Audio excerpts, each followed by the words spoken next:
Hello बच्चों, कैसे हो सभी। तो आज हम लोग पढ़ने वाले हैं फिर से कक्षा 10वीं गणित का अध्याय 12 का आगे का चैप्टर्स। ठीक है, आगे के प्रश्नावली पढ़ेंगे आज। तो हमारा जो प्रश्न प्रमेय 4 तक हो गया था, वृत्त और उसकी स्पर्श रेखा में। अब हम लोग देखेंगे प्रमेय क्रमांक 5। ठीक है, ये पूछा तो जाता है लेकिन इस साल आपके सिलेबस में कटौती के कारण ये उतना इंपॉर्टेंट नहीं रह गया है। जो पिछला आपका पाइथागोरस प्रमेय और थेल्स प्रमेय है, ज़्यादा इंपॉर्टेंट है। ठीक है, तो इसको मैं सिर्फ ऐसे ही बता देता हूँ, इसको सिद्ध करके नहीं दिखाऊंगा। अगर आप लोग को देखना है तो आप लोग बुक में बना हुआ है प्रमेय 5, उसमें अच्छे से देख सकते हैं। ठीक है, अगर समझ नहीं आए तो मुझे पूछ लेना। तो क्या बोला है, 3 असंरेख बिंदुओं से होकर एक और केवल एक वृत्त खींचा जा सकता है। ठीक है, तो यहाँ असंरेख, असंरेख मतलब आपको पहले समझना है तभी बाकी चीज़ समझ आएगा। तो असंरेख समझने से पहले संरेख समझते हैं। ठीक है, तो संरेख किसको बोलते हैं। तो 3 असंरेख, तो 3 संरेख बिंदु मैं पहले लिखता हूँ। ठीक है, 3 संरेख बिंदु, मान लो कि ये पहला बिंदु हो गया मेरा, ये ये दूसरा बिंदु हो गया और ये तीसरा बिंदु हो गया। ये तीनों एक ही सीध में हैं। ठीक है, तो ये क्या कहलाएंगे, 3 संरेख बिंदु कहलाएंगे। तो आप लोग को समझ आ गया होगा कि संरेख मतलब एक सीध में जब बिंदुएं होंगी तो उसको क्या बोलेंगे, संरेख। तो यहाँ संरेख का उल्टा क्या है, असंरेख है। तो असंरेख मतलब तीनों जो बिंदु है एक सीध में नहीं रहेगी। ठीक है, अलग अलग जगह पर स्थित है। मान लो कि ये हो गया, ये एक और दो और ये तीन, ये 3 असंरेख बिंदु हो गया। तो इनसे होकर केवल एक ही वृत्त खींच सकते हैं हम लोग। ठीक है, एक से ज़्यादा वृत्त नहीं खींच सकते। अगर मैं वृत्त बनाऊं, यहाँ पर थोड़ा अलग ही बनेगा क्योंकि मैं स्केल और चांदे का उपयोग नहीं कर रहा हूँ, ना ही डिवाइडर का उपयोग कर रहा हूँ।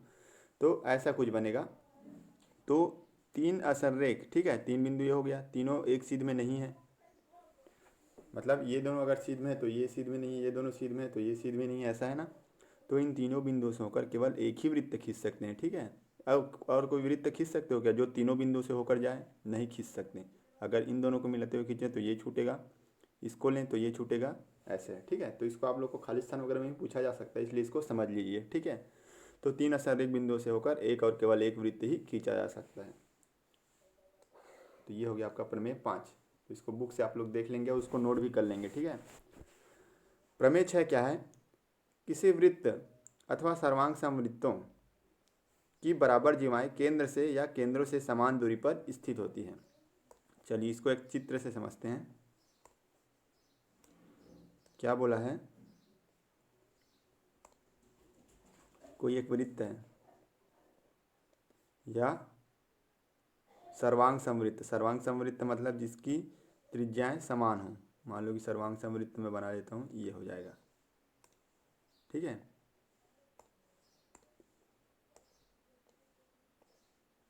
तो क्या बोला है, इनकी जो बराबर जीवाएं हैं, बराबर जीवा मान लो कि ये हो गया मेरी जीवा और इसकी ये जीवा, या सर्वांग समवृत्त से तुलना करें तो ये हो गया इसकी जीवा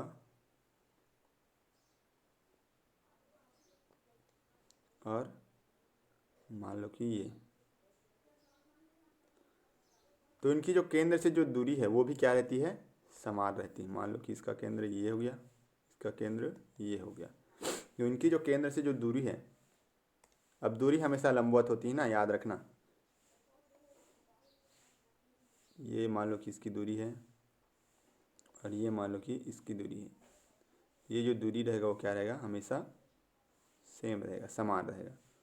मान लो कि ये दूरी इसकी है, मैंने बताया भी था दूरी हमेशा सीधा सीधा लेते हैं, तिरछा तो नहीं नापोगे आप लोग, कोई भी चीज़ को सीधा ही नापोगे। ठीक है, तो भले इसमें चित्र में दिख रहा होगा बिना नापे बनाए हो तो, लेकिन दूरी हमेशा क्या रहेगी, समान रहेगी। अगर जीवाएं की लंबाई बराबर है, सिंपल सीधा सीधा बता रहा हूँ, यहाँ पहले नाम दे देता हूँ तो आप लोग को अच्छे समझ आएगा। ए बी, ये ओ हो गया, सी डी, मान लो कि ये पी क्यू आर एस और ये ओ डेस ले लेते हैं। ठीक है, तो अगर ए बी बराबर सी डी है और ए बी का मध्य बिंदु मान लो कि C D, A B C D E और एफ ले लेते हैं, P Q R S T और यू ले लेते हैं।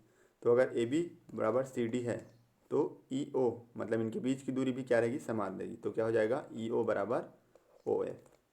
वैसे इसमें अगर पी क्यू बराबर आर एस है तो टी ओ डैश मतलब ये दूरी, ठीक है, और इसकी केंद्र से दूरी ओ डैश यू, ये दोनों क्या हो जाएंगे, समान हो जाएंगे। उसी प्रकार अगर ये दोनों सर्वांग सम वृत्त हैं, मतलब कि इनकी जो त्रिज्या है वो समान है, तो अगर ए बी बराबर पी क्यू है, ठीक है, इनकी जो जीवाएँ क्या हो जाएंगी, अगर बराबर हैं, यहाँ करता हूँ, अगर ए बी बराबर पी क्यू है, दोनों वृत्तों में अगर ए बी बराबर पी क्यू, ठीक है, तो ई ओ बराबर टी ओ डैश, दोनों के बीच की दूरी भी क्या हो जाएगी, सेम हो जाएगी, क्योंकि ये जीवा और ये जीवा बराबर है, तो उनके बीच की जो लंबवत दूरी है वो क्या रहेगी, सेम रहेगी ना।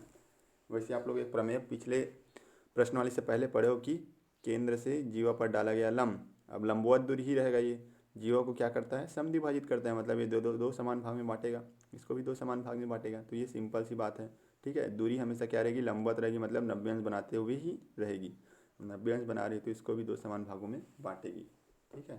तो ये है आपका दूसरा प्रमेय। तो ये दो प्रमेय हैं इस प्रश्नवाली के लिए।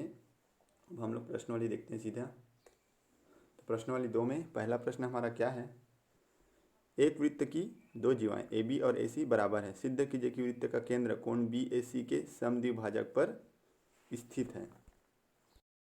तो ये जो चित्र है ये इसी प्रश्न के आधार पर बनेगा, ठीक है, ये बुक में नहीं है, ये आपको बनाना पड़ेगा, ठीक है। कुछ चीज़ें हैं जो आपको प्रश्न को पढ़कर ही समझनी है और बनानी पड़ेगी, ठीक है। वृत्त का एक बात की गई, यहाँ वृत्त है, ठीक है, एक वृत्त है, उसकी दो जीवाएँ हैं, तो मान लो कि उसकी दो जीवाएँ क्या है, दिया हुआ है ए बी और ए सी है, तो इसमें देखिए दोनों में ए शामिल, मतलब ए को बीच में रखना है, ठीक है। अब ये समांतर तो नहीं बन सकती क्योंकि ए दोनों में शामिल, तो कुछ ऐसा बनेगा। अब पूछा है मेरे को कोण बी ए सी का जो समद्विभाजक खींचेंगे, कोण बी ए सी ये हो गया, इसका कोई समद्विभाजक खींचेंगे, कोण का समद्विभाजक मतलब कोण को, ऐसी रेखा जो कोण को दो समान भागों में बांटती हो उसको कोण का समद्विभाजक बोलेंगे। उस पर जो वृत्त का केंद्र वो स्थित है, ये हमको सिद्ध करके दिखाना है। तो पहले तो मैं कोण का समद्विभाजक खींच देता हूँ,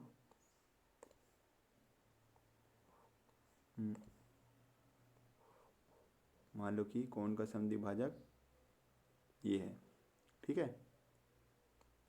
अभी मेरे को ये नहीं पता कि जो ये कोण का समद्विभाजक है वो वृत्त के केंद्र से होकर के जा रही कि नहीं जा रही, या वृत्त के केंद्र इस कोण समद्विभाजक पर स्थित है कि नहीं।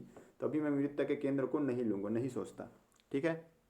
अभी मैं लेता हूँ सीधा ये दोनों, जो इसको नाम पहले देता हूँ, ये कोण मान लो कि चलो इसको ओ ही नाम दे देते हैं, ठीक है। फिलहाल तो अभी नहीं माने कि वृत्त का केंद्र है। अब ओ को हम लोग बी से मिला देते हैं और ओ को सी से मिला देते हैं। चलिए अब यहाँ पर मान लेते हैं, माना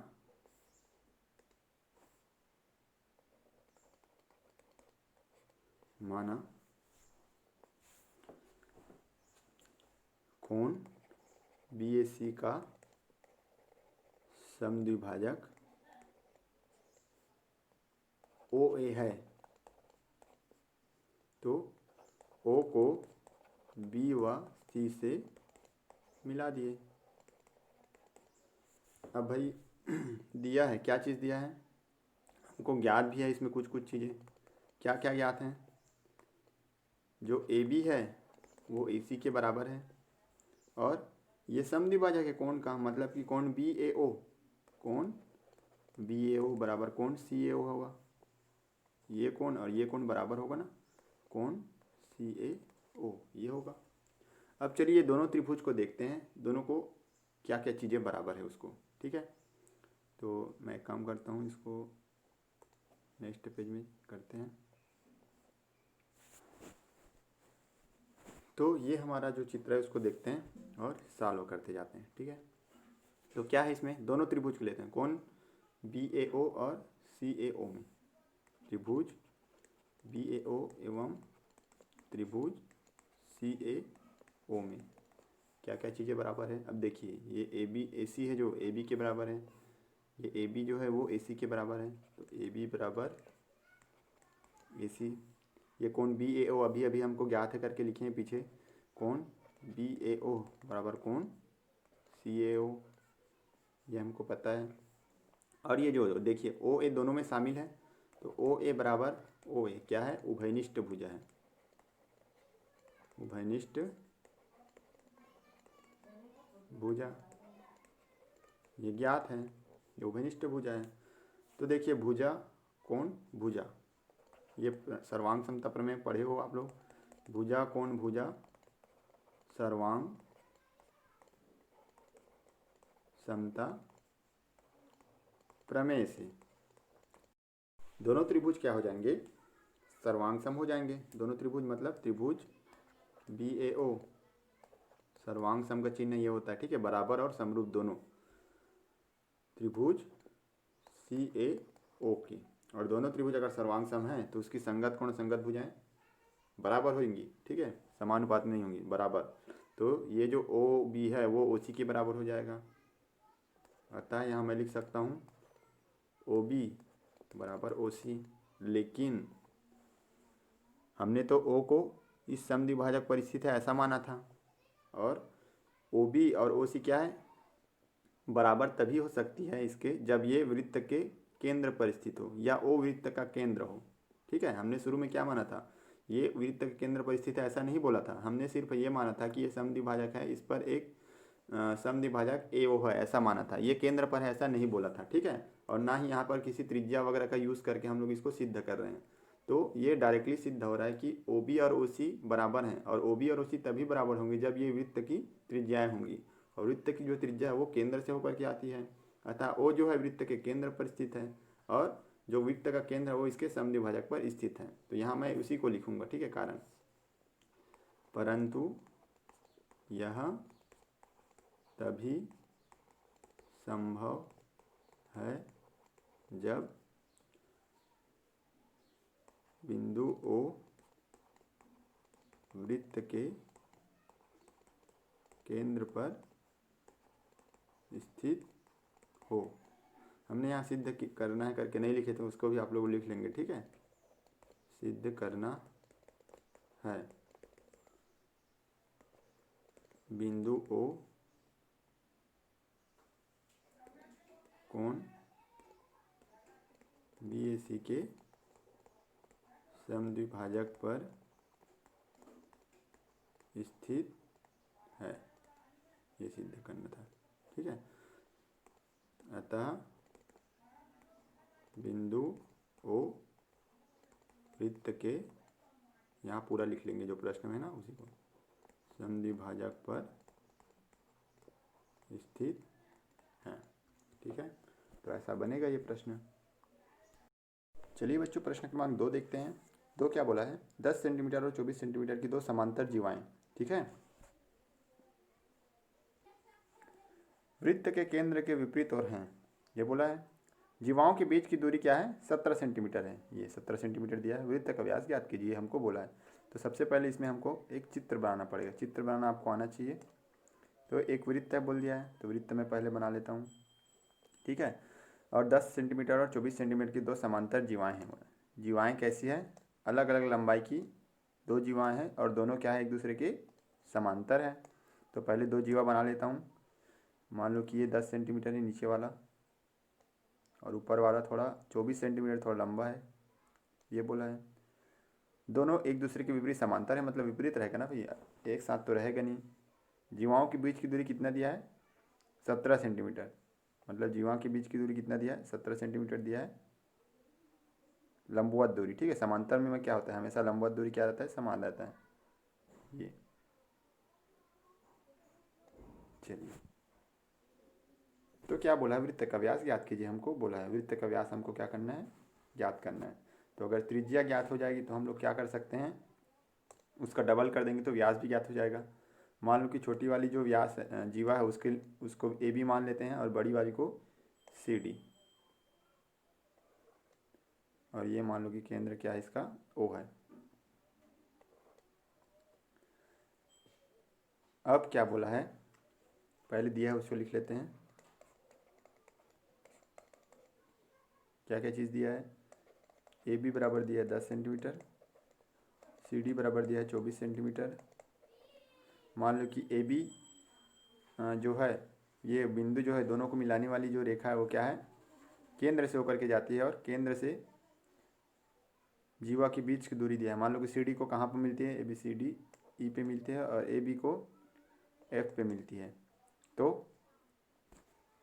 ई एफ हमको दिया है, ठीक है, ई एफ कितना दिया है 17 सेंटीमीटर। तो मैं क्या करूँगा, कोई भी एक जो है उसको मिला लेता हूँ, ठीक है, मान लो कि ए को ओ से मिला लेता हूँ। अब देखिए केंद्र से अगर जीवा पर लंब डालेंगे, बीच की दूरी मतलब लंबवत रहती है हमेशा, मैं बताया था, और लंबवत रहती मतलब ये 90 अंश बना रहा है यहाँ पे, तो यहाँ पे 90 अंश का कोण बन रहा है, यहाँ 90 अंश का कोण बन रहा है एफ पर, ठीक है। और केंद्र से अगर जीवा पर लंब डालेंगे तो जीवा को समद्विभाजित करता है, ठीक है। तो ये जो एफ है वो ए बी को दो समान भागों में बांट रहे हैं, मतलब ए एफ बराबर एफ बी, ठीक है। तो यहाँ मैं लिखूँगा चूँकि ओ एफ जो है वो लंब है कहाँ पर, ए बी पर, अतः क्या हो जाएगा ए एफ बराबर एफ बी, और ये किसका आधा हो जाएगा, ए बी का आधा हो जाएगा, दो भागों में बट रहे हैं मतलब आधा हो जाएगा। ए बी कितना है हमारा 10 है, तो 10/2 कितना हो जाएगा 5 सेंटीमीटर हो जाएगा, मतलब ए एफ कितना आ गया हमारा 5 सेंटीमीटर। अब ओ एफ की बात आती है, ठीक है, ओ एफ कितना आएगा, तो ओ एफ पहले निकालना पड़ेगा। ओ एफ जैसे ही आएगा हम लोग ओ ए का मान क्या करेंगे, निकाल लेंगे। तो इसके लिए हमको ऊपर वाले जीवा का भी हेल्प लेना पड़ेगा, ठीक है। तो इसमें भी मैं क्या करूँगा, सी को ओ से मिला देता हूँ, सी को ओ से मिला देता हूँ। सेम जो ऊपर में लिखा वही चीज़ यहाँ भी लिखना पड़ेगा मेरे को, क्या कि चूँकि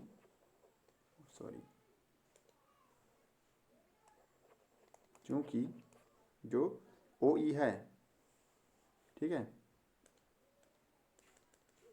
ये एक मिस्टेक हो गया,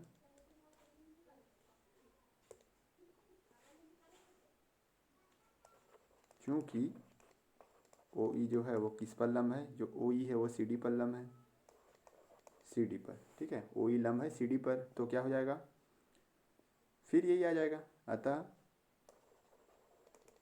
जो यहाँ ए एफ और एफ बी बराबर था, तो यहाँ क्या हो जाएगा सी एफ और ई डी, सी एफ बराबर ई डी बराबर क्या हो जाएगा सी डी बटे 2 हो जाएगा, सॉरी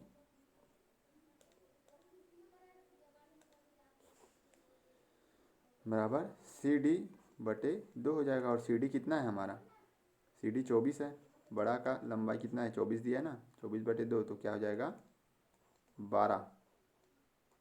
12 सेंटीमीटर होगा। तो सी एफ का लंबाई भी हमको, सॉरी सी एफ नहीं है सी ई है, सी ई और ई डी, तो सी ई का लंबाई हमको पता चल गया 12 सेंटीमीटर पता चल गया, और यहाँ पर ए एफ का लंबाई भी 5 सेंटीमीटर पता चल गया, ठीक है।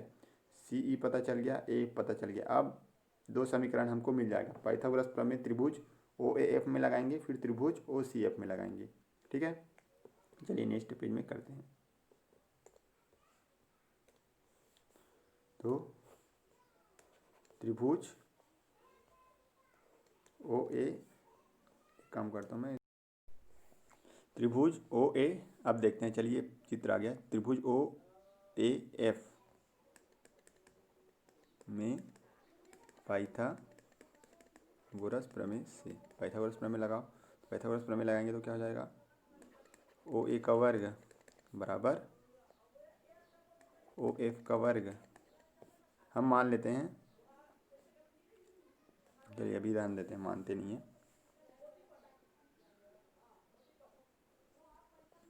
प्लस ए एफ का वर्ग हो जाएगा ना, ए एफ का वर्ग, ये पाइथागोरस प्रमेय लगे दिखे, कर्ण का वर्ग और लंब का वर्ग धन आधार का वर्ग। तो हमको जो जो चीज़ पता है उसको पहले कर लेते हैं, क्या क्या चीज़ें पता है हमको, तो ओ ए का वर्ग तो हमको पता नहीं है, तो इसको मान लेते हैं। अब यहाँ थोड़ा सा मान लेते हैं,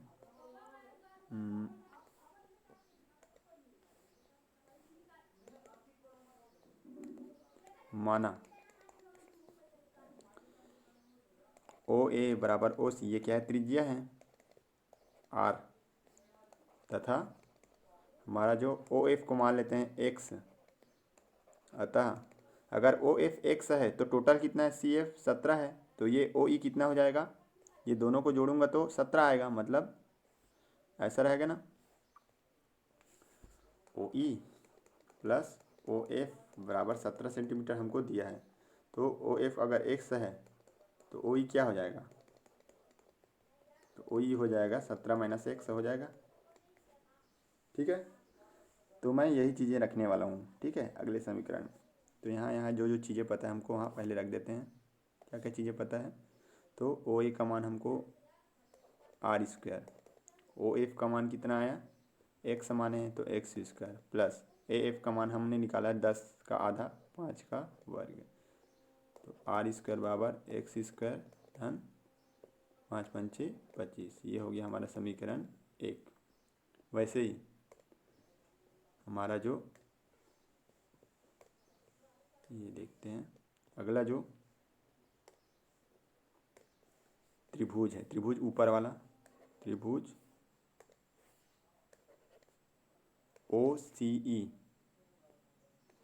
में पाइथागोरस प्रमेय से, पूरा प्रमेय इसमें यूज़ हो रहा है। देखो आधा वाला भी प्रमेय यूज़ हो रहा है और पाइथागोरस प्रमेय भी यूज़ हो रहा है, सभी चीज़ें। ठीक है, तो ओ सी का वर्ग बराबर ओ ई का वर्ग प्लस सी ई का वर्ग, ओ सी का वर्ग, ये ओ सी हमको आर माने हैं तो आर स्क्वायर बराबर ओ ई कितना माने हैं, तो अभी अभी हमने माइनस किया था, ओ ई कितना आया था, ये 17 माइनस एक्स आया था, यहाँ कर दूंगा 17 माइनस एक्स का वर्ग प्लस सी ई कितना आया था, 24 का आधा 12 का वर्ग आ जाएगा। इसको हल करूँ तो कैसे हो जाएगा, आर स्क्वायर बराबर ये 17 का वर्ग A square plus B square minus 17 दूनी 34, 2 into A into B plus 12 12 में 144, आर स्क्वायर और 17 17 289 होता है, प्लस एक्स स्क्वायर माइनस 17 दूनी 34 एक्स धन 144, या इसको और सिंप्लीफाई करें तो आर स्क्वायर बराबर एक्स स्क्वायर माइनस 14 एक्स धन, ये दोनों को अगर जोड़ देंगे तो 9 4 13 का 3 हासिल है 1, 8 1 9 4 13 का 3 हासिल है 1 और 2 और 2 4 433। ये हो गया हमारा समीकरण 2। अब हम लोग कैसे करेंगे, समीकरण 1 में समीकरण 2 को घटा देंगे, या समीकरण 2 में समीकरण 1 को घटा देंगे। ठीक है, चलिए घटा दीजिए, नेक्स्ट पेज में करें। सॉरी, तो समीकरण 2 माइनस 1, समीकरण 2 क्या है यहाँ लिखते हैं, 2 है आर स्क्वायर बराबर ये माइनस 14 एक्स धन sorry x square minus 14 x धन 433। ठीक है, ये थोड़ा सा ये हो गया, इसको मिटा देते हैं।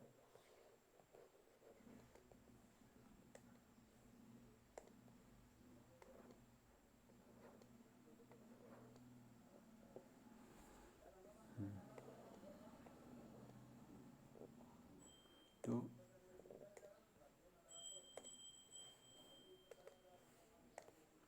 आर स्क्वायर बराबर एक्स स्क्वायर माइनस 34 एक्स धन 433। अब यहाँ भी लिख लेते हैं आर स्क्वायर बराबर एक्स स्क्वायर धन 25 तक है समीकरण 1। यहाँ जो जो माइनस हो रहा है तो माइनस कर लेते हैं, ये भी माइनस और ये भी माइनस, तो ये आर स्क्वायर कट जाएगा, तो इधर आ जाएगा मेरा 0 बराबर ये एक्स स्क्वायर भी कट जाएगा, तो यहाँ आ जाएगा माइनस 34 एक्स धन 433 और ये माइनस 25 भी है तो माइनस 25, या यहीं से घटा सकते हो आप लोग, 433 में 25 घटाइए कितना आएगा, वैसे ही करते हैं। 433 में अगर मैं 25 घटाऊँ तो 25 5 3 8 408 आएगा, 34 एक्स इधर आएगा तो प्लस हो जाएगा, प्लस 34 एक्स बराबर 408, तो एक्स बराबर 408 बटे 34। अब 34 12, ठीक है, 34 12 बार में जाएगा ये, 12 चौक 48 का 8 चलिए 4 12 3 36 4 40, तो 1 से बराबर 34 12 सेंटीमीटर आएगा। 1 से बराबर आ गया हमारा 12 सेंटीमीटर। तो समीकरण 1 में मान रख देते हैं, 1 का मान रखने पर तो रख दो। तो आर स्क्वायर बराबर क्या हो जाएगा, 12 का वर्ग धन 25, 12 में 12 में 144 धन 25 बराबर 169 होगा आर स्क्वायर बराबर। तो आर बराबर क्या हो जाएगा, वर्गमूल 169, वर्गमूल से 169 बाहर निकलेगा तो 13 सेंटीमीटर आएगा। और हमारा जो व्यास है वो त्रिज्या की डबल होती है ना। तो अतः व्यास बराबर क्या हो जाएगा, 2 गुणित त्रिज्या 2r, मतलब 13 से गुना करेंगे तो क्या आ जाएगा 26 सेंटीमीटर। तो व्यास आ जाएगा मेरा 26 सेंटीमीटर। तो थोड़ा सा लंबा चौड़ा है ये, लेकिन ऐसा बनेगा, ठीक है, इसको भी नोट कर लीजिए। चलिए बच्चों प्रश्न क्रमांक 4 देखते हैं, ठीक है। ये प्रश्नवाली का आखिरी प्रश्न है, बाकी जो प्रश्न है आप लोग बनाएंगे। तो क्या बोला है, 2 वृत्त हैं जिनका केंद्र क्या है, ओ और सी है, ठीक है। ये ओ और ये सी इनके केंद्र हैं, और इनकी जो त्रिज्या भी दिया है क्रमशः कितना 13 सेंटीमीटर और 3 सेंटीमीटर, मतलब बड़े वाले का त्रिज्या 13 सेंटीमीटर, छोटे वाले का 3 सेंटीमीटर है। आकृति 42 बोला ना। यदि ओ सी का लंबसम द्विभाजक, ये जो ओ सी है इसका लंबसम द्विभाजक मतलब कि ये ओ सी को 2 समान भागों में बांट रहा है। कैसे बांट रहा है, 90 अंश का कोण बनाते हुए, मतलब कि यहाँ पर जो बीच में जो बिंदु मिल रहा है, ठीक है, इसको कुछ नाम दे देंगे हम लोग। तो उस बिंदु से ओ की दूरी और सी के बीच की दूरी क्या है, समान है, मतलब ये जो आधा आधा बट रहा है वो दोनों लंबाइयाँ क्या है, समान है। बड़े वृत्त को ए और बी पर मिलता है, मतलब ये लंबसम द्विभाजक है, वो जो बड़ा वृत्त है उसको कहाँ कहाँ पर मिलता है, ए पर मिलता है और बी पर मिलता है। तो ए बी की लंबाई ज्ञात कीजिए बोला है। तो ए बी की लंबाई हमको क्या करना है, ज्ञात करना है। चलिए तो मैं एक मान लेता हूँ, माना हल, चलिए हल करते हैं। पहले हल में लिखेंगे पहले माना जो ओसी का लंब समद्विभाजक ए बी ओसी को बिंदु मान लो किसको क्यू मान लेते हैं, ठीक है, बिंदु क्यू पर काटता है या मिलता है लिख सकते हो आप लोग, ठीक है, काटता है लिख लेते हैं। अर्थात इसका मतलब ये है कि जो ओ क्यू है, ठीक है, ये लंब समद्विभाजक है, समद्विभाजक है ना, 2 बराबर भाग मारे तो ओ क्यू बराबर क्यू सी हो जाएगा। तो ओ क्यू बराबर क्यू सी, ठीक है, ये प्रश्न से ही मिल गया हमको। त्रिज्याएं दी गई है, चलिए मैं मान लेता हूँ इसको एक ऐसा खींच लेता हूँ, इसको मिला देता हूँ ओ से, ठीक है। ओ से मिला दूंगा तो क्या हो जाएगा, ये त्रिज्या ही हो जाएगी। ओ पी भी एक त्रिज्या है, ओ ए भी त्रिज्या है, ठीक है। तो ओ ए बराबर ओ पी बराबर कितना दिया है, 13 सेंटीमीटर, और छोटा वाला कितना दिया है, छोटे का त्रिज्या सी पी बराबर 3 सेंटीमीटर ये दिया है। अब देखिए अगर मैं ओ पी में, ठीक है, ओ पी में अगर सी पी को घटा दूँ तो मेरा ओ सी निकल जाएगा, और यहाँ ओ सी का आधा है, ठीक है, ये क्यू ओ क्यू और क्यू सी क्या है, ओ सी का आधा है, लमसम द्विभाजक है ना। ओ सी को मैं आधा करूँगा तो ओ क्यू और क्यू सी दोनों में से कोई भी प्राप्त हो जाएगा। तो अगर मैं ओ पी, ठीक है, ये पूरा जो त्रिज्या है उसमें से अगर छोटे वाले का त्रिज्या घटाऊँ सी पी तो मेरे को मिल जाएगा ओ सी, ठीक है। तो यहाँ लिखेंगे चित्रानुसार, चित्र के अनुसार क्या हो जाएगा, ओ सी बराबर क्या हो जाएगा, O P minus C P, ठीक है। टोटल में से सी पी को घटाऊंगा तो ओ सी निकल जाएगा। तो ओ पी कितना है मेरा, ओ पी है अभी लिखा मैं 13, सी पी कितना है 10, तो 13 में 10 घटाऊंगा तो कितना आएगा, सॉरी सी पी 3 है, 13 में 3 घटाऊंगा तो कितना आएगा 10 आएगा। तो यहाँ लिख देता हूँ ओ पी बराबर, सॉरी ओ सी बराबर 10, ओ सी मेरा आ गया 10 सेंटीमीटर, और ओ सी का अगर आधा कर दूंगा तो मेरा क्या आ जाएगा, ओ क्यू आ जाएगा। यहाँ लिखा हूँ ना ओ क्यू बराबर क्यू सी बराबर ओ सी बटे 2, तो ओ क्यू बराबर, अतः ओ क्यू बराबर 10 बटे 2 बराबर 5 सेंटीमीटर। तो ओ क्यू कितना आ गया मेरा 5 सेंटीमीटर आ गया। ओ क्यू 5 आ गया, ये 13 आ गया, तो मैं ए क्यू निकाल सकता हूँ। ठीक है, तो ए क्यू निकाल लेता हूँ।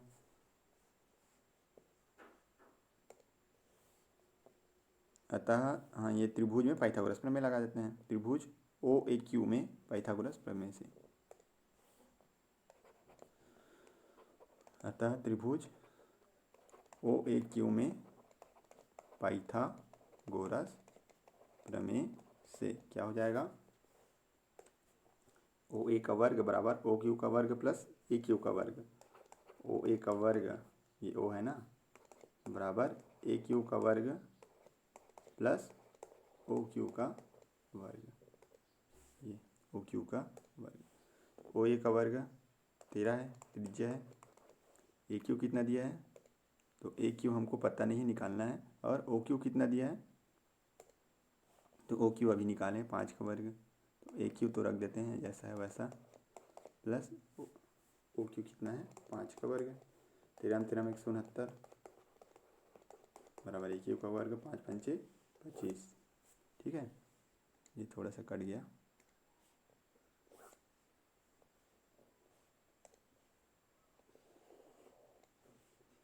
तो ए क्यू का वर्ग बराबर 25 को इधर पक्षांतर कर दूंगा तो 169 माइनस 25 बराबर 144। ए क्यू बराबर, या ए क्यू का वर्ग बराबर, तो ए क्यू बराबर 144 क्या हो जाएगा, वर्गमूल हो जाएगा। ये बाहर निकलेगा तो क्या आ जाएगा, क्या आ जाएगा 12 सेंटीमीटर आ जाएगा। तो हमारा 12 सेंटीमीटर आ गया। अब एक चीज़ और चित्र में ले जाता हूँ आपको, ये ए क्यू 12 आ गया। अब क्यू भी इसके बराबर होगा। कैसे, वृत्त के केंद्र से अगर जीवा पर लंब डालेंगे, चूंकि ए क्यू लंब है सी पी पर, तो एक ओ क्यू भी लंब होगा ना ए बी पर, दोनों एक दूसरे से 90 अंश का कोण ही बनाएगा ना भाई। यहाँ पर जो कोण बनेगा वो 90 अंश बनेगा। इसका मतलब ये है कि केंद्र से जीवा पर लंब डाला गया है, और केंद्र से अगर जीवा पर लंब डालेंगे तो जीवा को क्या करता है, समद्विभाजित करता है। तो ए क्यू बराबर क्या हो जाएगा, क्यू भी हो जाएगा, या ए क्यू को 2 से गुना करूँगा तो क्या आ जाएगा, मेरा ए बी आ जाएगा। ठीक है, तो चूंकि जो ओ क्यू है वो ए बी पर लंब है, ओ क्यू लंब है ए बी। ठीक है, तो अतः ए बी बराबर 2AQ हो जाएगा। क्यों होगा अभी बताया मैं, केंद्र से जीवा पर डाला गया लंब जीवा को समद्विभाजित करता है, यहाँ लिख देना है आपको। ठीक है, केंद्र से जीवा पर लंब हम जीवा को समद्विभाजित करेगा। ठीक है, तो यहाँ मैं वही चीज़ करने वाला हूँ। ठीक है, तो ए बी बराबर क्या हो जाएगा, 2 गुणित ए क्यू कितना है 12, तो 12 गुणित 2 हो जाएगा। ठीक है,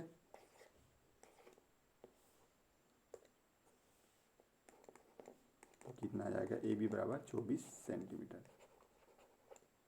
ए बी बराबर कितना है 24 सेंटीमीटर, और यही हमको निकालना था। तो ये प्रश्न में सिर्फ मैं 2 प्रश्न छोड़ा हूँ, तीसरा और पांचवा, उसको आप लोग अपने से बनाएंगे। ठीक है, और ये प्रश्न आपका कंप्लीट होता है। अगले वीडियो में बताऊंगा मैं प्रश्न वाली 3, और उसके बाद में 4 और 5 कंटिन्यू जल्दी से करेंगे। ठीक है, तो आज के लिए इतना ही। Thank you.